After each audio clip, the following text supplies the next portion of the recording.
साथियों, आज एक बहुत ख़ास मुद्दे पर बात करनी है। Online marketing, digital marketing, e commerce industries, इस पर चर्चा बहुत हो रही है कि ये फ़ायदेमंद है, जबकि हमारी नज़र में ये बहुत नुकसानदेह है। इसलिए नुकसानदेह कि आप अपने मोहल्ले में देख रहे होंगे कि चाहे वो ग्रोसरी की दुकान हो, चाहे वो छोटी छोटी दुकानें हो, चाहे मेडिसिन की दुकानें हो, जो भी खुली है वो सब नुकसान में हो रही है। इसलिए कि सब ऑनलाइन, और ऑनलाइन उसमें प्रतिस्पर्धा में छोटे लोग प्रतिस्पर्धा नहीं कर पा रहे हैं उसकी, इसलिए कि ये बड़े लोगों का उद्योग है। जिस तरह से पहले क्या होता था कि बड़े उद्योग छोटे उद्योग को खा गए, उसी तरह से बड़े व्यापारी छोटे व्यापारी को खाते जा रहे हैं। इससे बेरोजगारी और बढ़ती जा रही है।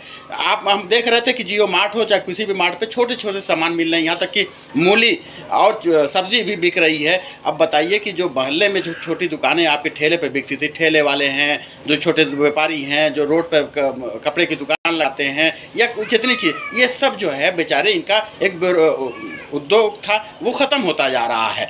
अब बेरोज़गारी और बढ़ेगी, चरम सीमा पर बढ़ेगी जब पूरी तरह से ये व्यापार चौपट हो जाएंगे।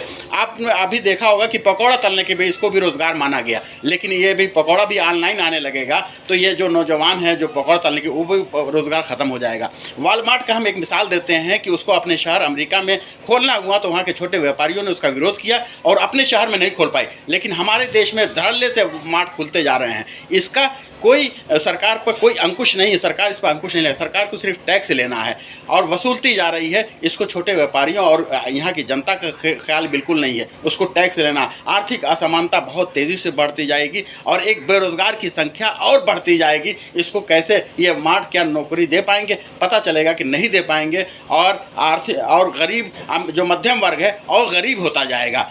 तो और पैसा कुछ लोगों के पास, आज 10% के पास है और 12% के पास हो जाएगा, लेकिन एक बड़ी आबादी वो एक नौकरी गुलाम बन के, आर्थिक गुलाम बन के रह जाएगी। इस पर सारे जनता को भी और सरकार को भी ध्यान देने की ज़रूरत है। धन्यवाद।